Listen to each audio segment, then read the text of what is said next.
Good afternoon ladies and gents, welcome back to the channel once again. Thank you very much for clicking that button and joining me for today's video. I hope you're all well.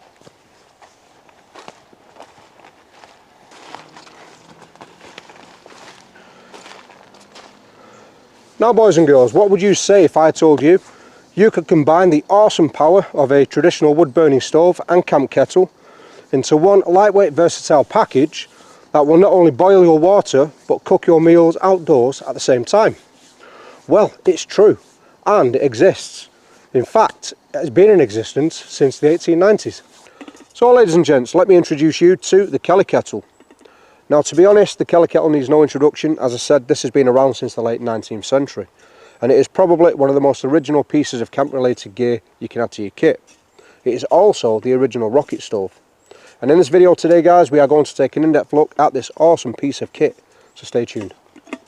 So if we delve into a bit of the history on the Kettle first guys, you may be enlightened to know the Kettle actually originates from Ireland and it was created in the 1890s. It was the brainchild of a young Patrick Kelly, who at the time was an avid fisherman, and he wanted to create a kettle that would boil his water quickly for his brew in any weather as he fished off the banks.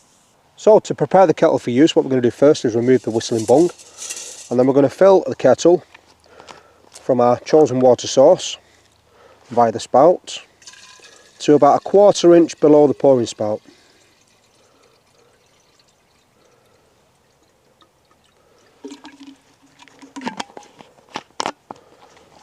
We then replace the whistling bung, ensuring the arrow on the front faces down, and we gently place that in, don't push that in. You can then set the kettle aside. Now when we have an established flame in a bowl, we're going to place the kettle over the flames, and we do that by taking a bail arm and holding it horizontal to the kettle, and we lift the kettle on top like so. We can also regulate the stove to some extent by directing the air hole at the bottom directly into the wind, which will increase boil times but use more fuel, or we can guide that just slightly off to the wind, and that will decrease boil time but use less fuel. Extra fuel can be added into the stove via the chimney opening at the top.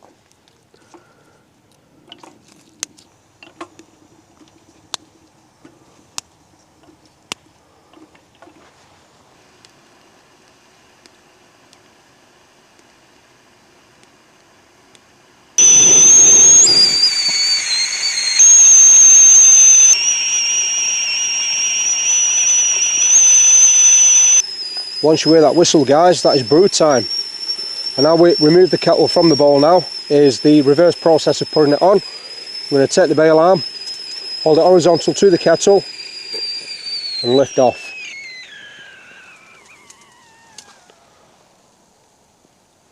So pouring the kettle guys is also very easy. So what we do first of all is very carefully remove the green bung, and we'll pull that to the back of the kettle. We take the bail arm, we pull that over the kettle, which is now safe to do so. We can hold the bung, and then we can use the chain to very carefully pour the water into my delicious coffee. Very simple process, and then just gently replace the rubber bung. Job done. Right boys and girls, please excuse me while I take a sip of my delicious coffee.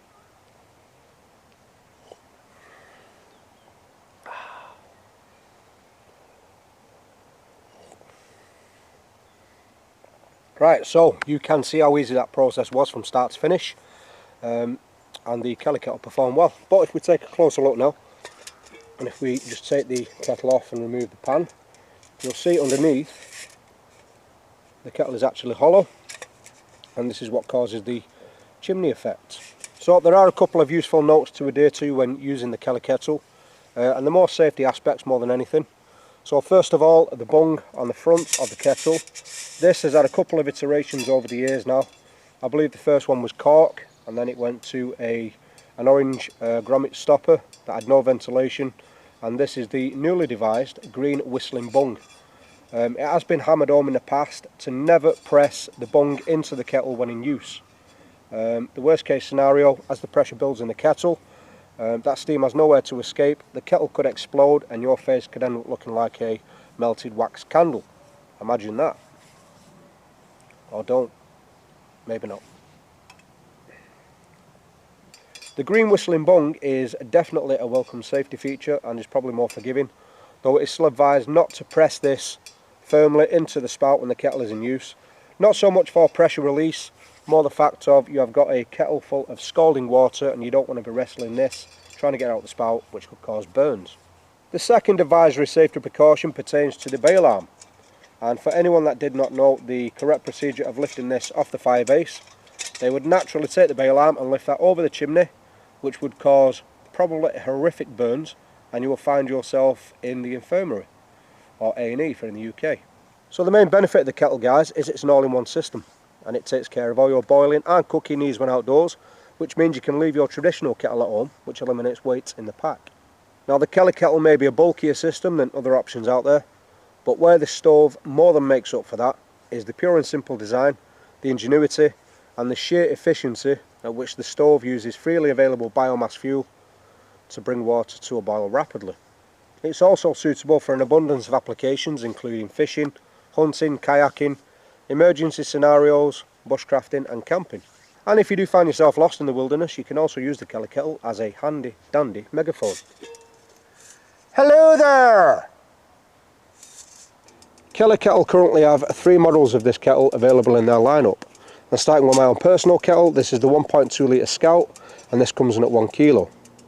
The larger version is the base camp, and that has a capacity of 2 litres, and the smallest of the range is the Trekker, which has a capacity of 600 ml, and this is aimed at the soloist camper.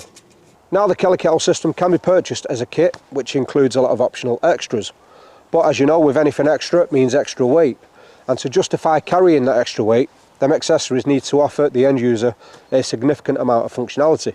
So the only 2 accessories I'm going to mention today, guys, is one, the hobo cooker add-on, and that just enables you to cook on the embers on the base plate when you've removed that kettle from the flames. I've not picked that up yet, but that will be my next purchase. And secondly, the pot support, which I have purchased.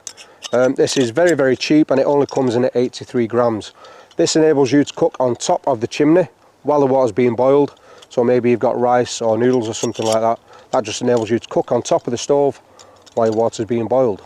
The universal pot support also elevates the fireball from the ground in extreme cold, which should make it easier to get a fire established in the fire pan. And finally, ladies and gents, the Kelly kettle is very easy to pack away. There are 2 methods of doing so. So first of all, you can just take the kettle as is.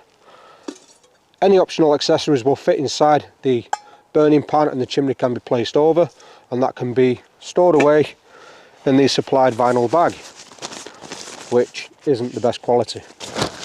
The second method of packing the Kelly kettle away, and this was pointed out to me very kindly by one of my eagle eye viewers, so thank you very much Mr Gunslinger 1962, is the fire pan can be inverted and the chimney can be placed over the top, which will decrease its overall mass, making it easier to store in your pack.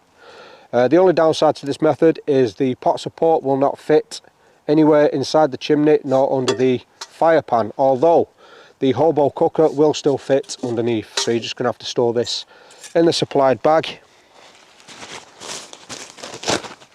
like so.